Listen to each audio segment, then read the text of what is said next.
starting down at the front wheel, you can see kind of through there, and we'll flip the bike around and show you in more detail once we flip it around. But you can see that we've got the upgraded Luna floating rotors, front brake rotors. So far those seem to be pretty good. I haven't put them through their test, but they look like a big upgrade over stock so far. So we'll get those out today. I just got those installed today, and we'll take it out tomorrow and really kind of put it through the tests, and then continue riding it and see how it goes from there. But just holding them in hand, they seem like a huge upgrade. So I'm pretty happy with them. They're pretty rotors, and yeah, so moving down here kind of to the bottom of the bike, we have the upgraded Luna, and it's filthy there. I'm sorry guys, it's winter here and wet. So but we've got the upgraded Luna version 2 bash guard. It's a really beefy bash guard compared to stock. It's the only one from Luna that I would actually recommend and get. And I'm really happy with it. I've had a couple of bumps on it, and it doesn't even show any kind of damage on it other than the obvious dirt that we've got there that we got to clean up. So that's the Luna version 2 bash guard. You can get that on Luna's website. Same thing with the rotors. You can get those on Luna's website. The rotors seem to be their best option for rotors as well. So they're both plug and play parts, no modifications needed, and they bolt right up. The bash guard would probably be my #1 upgrade. If you guys were going to do just one upgrade to start, get that upgraded bash guard. The stock one is just horrible. It really is. Moving on to the pegs, we've got some upgraded pegs here. These are, I believe they're Suzuki dirt bike pegs that we ended up. They're either Honda or Suzuki, but they're the same ones lots of people are using. They're a simple plug and play install. For some people, depending on where you're getting them, they will sag a little bit, so you might have to play with that to get the sag out. Mine seem to be pretty straight. I'm pretty happy with them. So I will say that I ordered I think it's the Kanawaba pedal kit that's on the way. I ordered that pedal kit for when I'm doing purely street riding, and the reason I ordered that is because in Kansas you have to have a pedal on it to be street legal on the road. So I got that just so I could be compliant with road laws here in Kansas. They don't actually have a classification system, so there's no like class 1, class 2, class 3 like some of the states. It's just either an e-bike or it isn't. Pedals being one of the qualifications. So I am going to order that pedal kit. It's the version 2 pedal kit, so it's not actually functional. It doesn't actually assist, or it won't actually move the chain or anything like that. It'll just free spin, and they're there for kind of just the purpose of being pedals. So moving on, right now I've got in there the brace for the it's an aluminum brace, and it goes in between both peg sets, in between the frame. It's really stiffened up that bottom section. There is some play and some flex down there if you don't have the support brace, and since getting that, I've noticed that it's a lot less flex down there in the frame. Really sturdies it up, really braces it well, and that's a good upgrade. I won't need that anymore when I go to the pedal kit, so that will be eliminated. Actually, all of this, the brackets, this brace will come off, and there's a whole new system that kind of plugs and plays right there, and it allows you to remove the pedals and add the pegs for off-road. It's just a simple removing the pedals and then putting these on. There's 2 positions for it, so we'll show you when we get that, but I'm just kind of prepping you that is coming, and we're going to be going away from this system pretty soon to that other system. So if you're not wanting pedals and you're not wanting to go that route, this is solid. You can go with these pegs, and then you can go with a brace system here, and it'll really make everything a lot more stable down there.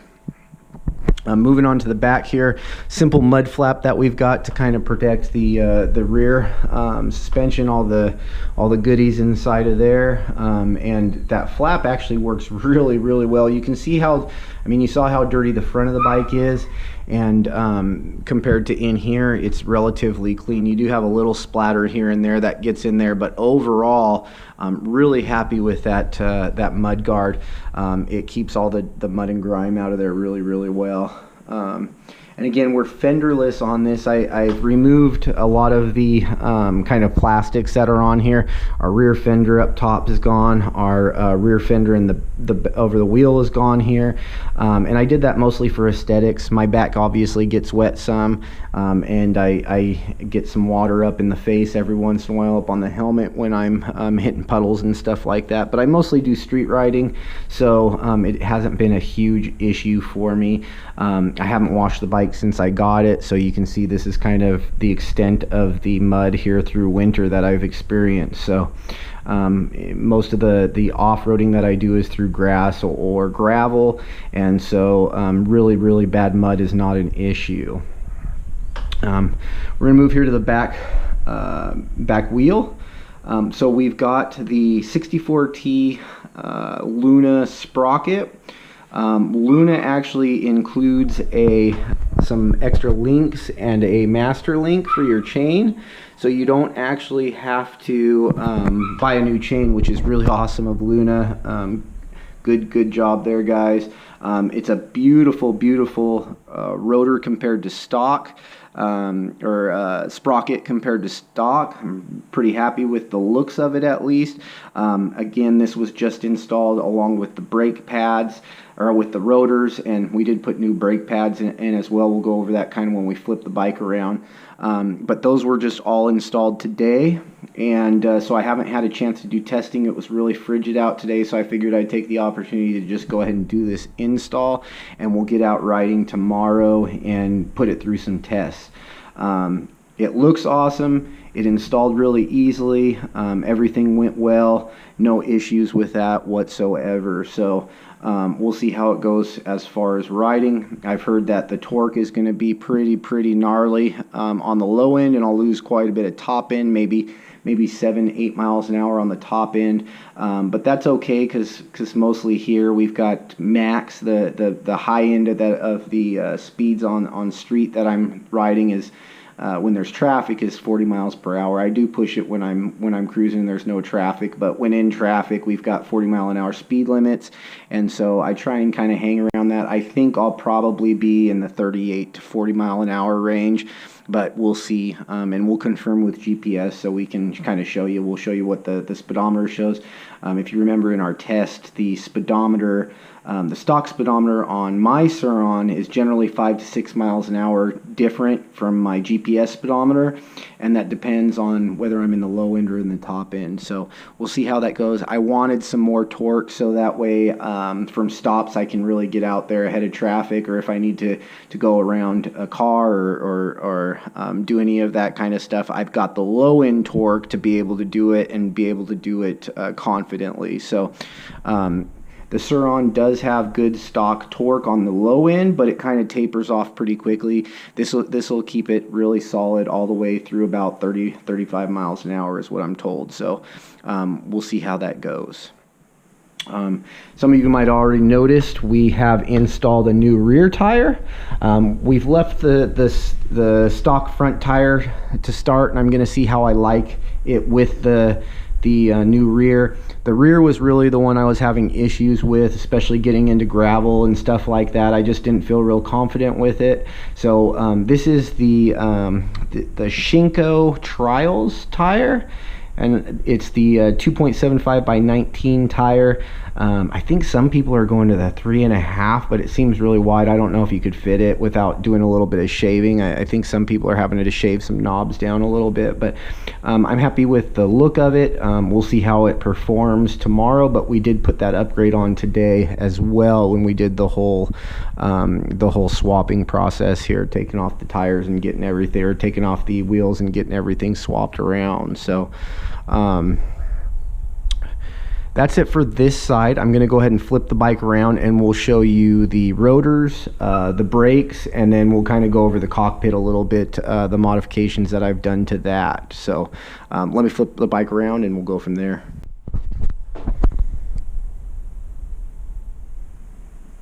All right, so we got the bike flipped around. Let's just go through some of the upgrades here. I guess what we'll do is we'll start up top this time and then kind of work down to the rotors. So we have in the cockpit here, we've got Pro Taper. I forget the name of these Pro Tapers. It's the Neon. I think they're just the Pro Taper Neon, I think is what they're called, but it's the Neon series. These are the Neon Red. They're a really soft, grippy grip. Really thin in the hand, low profile. I really like them. I'm really happy with those. If I need more in the future, I'll probably just replace them with those again. Pretty happy with those. No complaints. No reason I'd replace them. Yeah, really like them. I have actually, we've got the Fisher Fab House light. Now that's something you can order stock from Sur-On when you get your bike. If you have the extra cash to go ahead and do that when you order the bike, I would recommend doing it. That's probably the upgrade I would do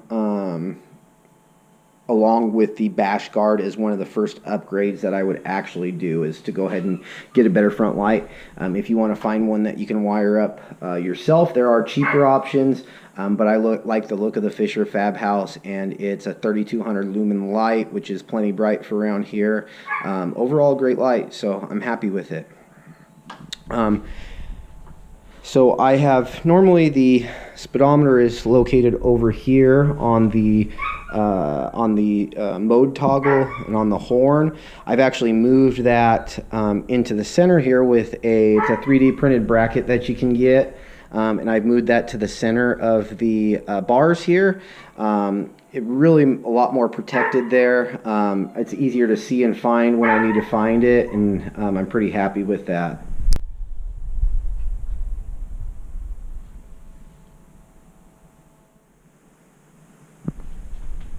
So yeah, just a simple modification, but it's one that makes a pretty big difference. The bracket's held up well.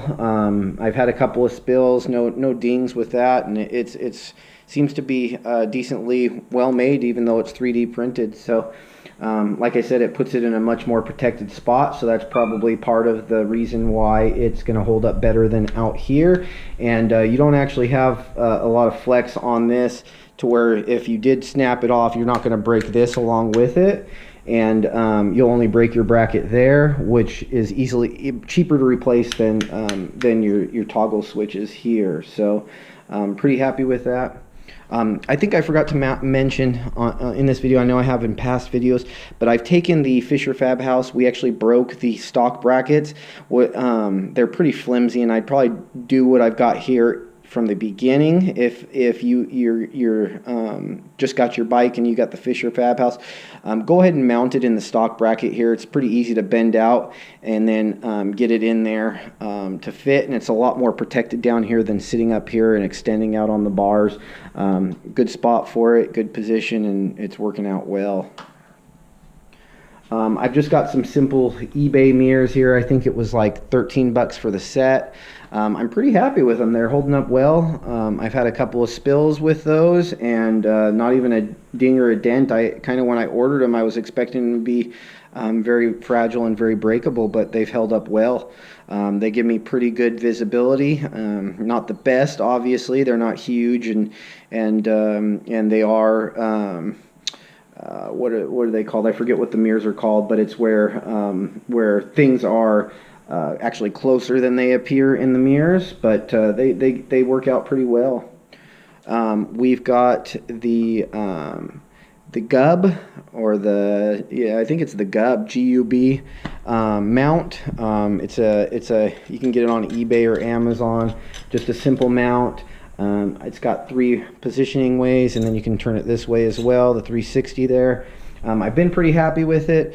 I am always nervous because this will sometimes kind of rattle around a little bit. I've had it kind of close when I don't have my phone in there, but so far when I have my phone in there, it doesn't seem to loosen up or anything like that. So it holds the phone pretty securely.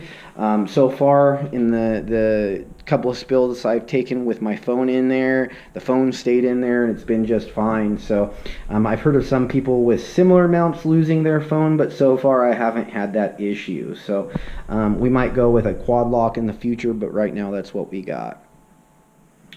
We've got the Luna Cycles improved seat here. It adds about an inch of foam. It's a little bit wider, and I have got a chance to kind of test that quite a bit since installing it, and it is a great upgrade to the stock. If the stock is a little bit uncomfortable for you or you want a little extra lift, I would definitely recommend going with that seat. For the cost, you just can't beat it. If you're not happy with the cover, you could always recover it if you want, but for the cost, I don't think you can beat it. I've got just a GoPro mount here, simple GoPro mount for secondary, for B-roll, if I want to have some B-roll. And then moving on down, we've got this is just my JBL audio Bluetooth speaker. It's the Junior something or another. Pretty cheap and affordable. It's a JBL. For a Bluetooth speaker, it's fine for what I need it to be. I don't need to be blaring super loud, and it's loud enough for me to hear my tunes when I want to be hearing them. So I'm pretty happy with that. I can just kind of hang it there or on my pack if I want to, or move it around when I need to move it around. So quality little Bluetooth speaker. All right, so now we're going to move down to the wheels again and kind of show you the floating rotors. They're the Luna floating, I think they're just called the Luna floating rotors. I got the titanium screws to go with it, and it's coming out, they look real nice. They came out real nice on there. They look real nice. We'll put them through the test and see how they go.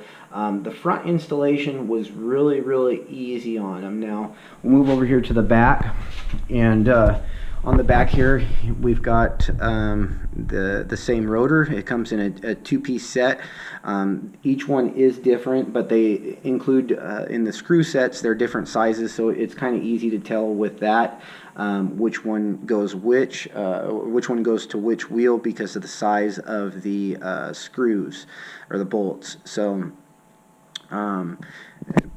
pretty easy install on that. Now, I did run into issues with the rear brake caliper. Now, when I first went to install it, I kept the old brakes, the stock brakes in there, and it's super tight. It was super tight in here. I had to actually flex out the pads with a screwdriver to be able to get it in there. Now, when taking it apart and kind of looking at the calipers, what I ran into was I found that the pistons on the right side, on the inside, where the cable connects to, I found that they were actually protruding a little bit with those stock pads in. They were sticking out maybe 1/8 of an inch or so, and that was causing my issues. Now, I had no idea how to fix that. I don't have a lot of experience with this kind of stuff, and so some of the guys in one of the message groups they gave me the right answer after asking what I needed to do. So just to kind of go over what I did is I actually repulled the caliper. I had the old brake pads in there, and I used a screwdriver to kind of stick in and torque them. To actually put pressure on those pistons and drive them back into the caliper. So the next suggestion was going to be, if that didn't work, I was going to have to actually let some fluid out. But luckily, with a little bit of torque and a little bit of muscle on those old pads, I was able to get those pistons to drive back into the caliper and give me enough space to fit the pads. From there, once I got the pistons driven back, I took out the old pads because they obviously got some wear and tear from that screwdriver. They weren't actually wore down enough, but I had ordered some Saint, these are the Shimano Saint pads. I had ordered some of these anyways that I wanted to go ahead and put in and install, considering that I ride mostly street. I wanted the best brakes possible out on the road that I could have, especially with pedestrians and other vehicles. And so I went ahead after using those old brake pads to drive the pistons in. I installed the Shimanos. So yeah, anyways, that was the process. You will have to go ahead and align your calipers as well, front and back, for the new rotors.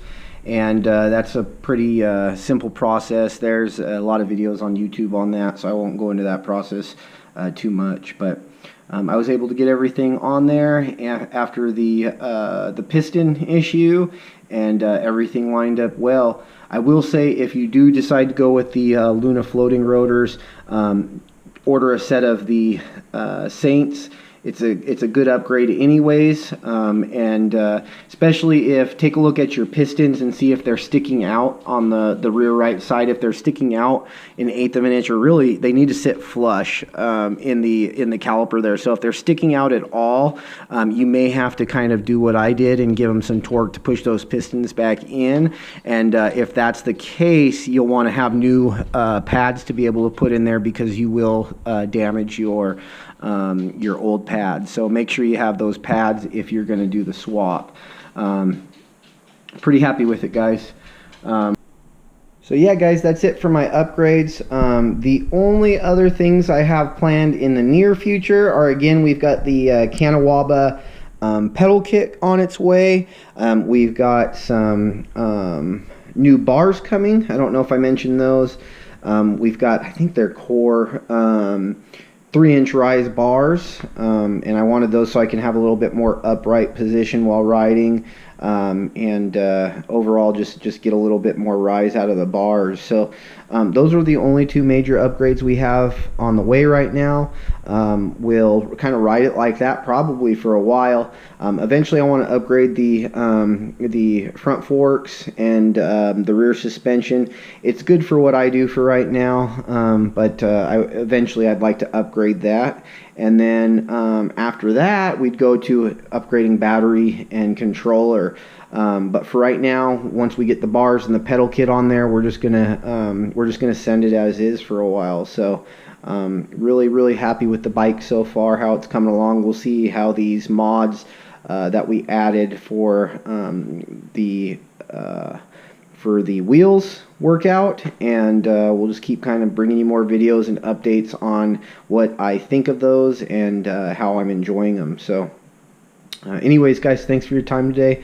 Hopefully this video didn't go too long for you guys, and we'll see you on the next one.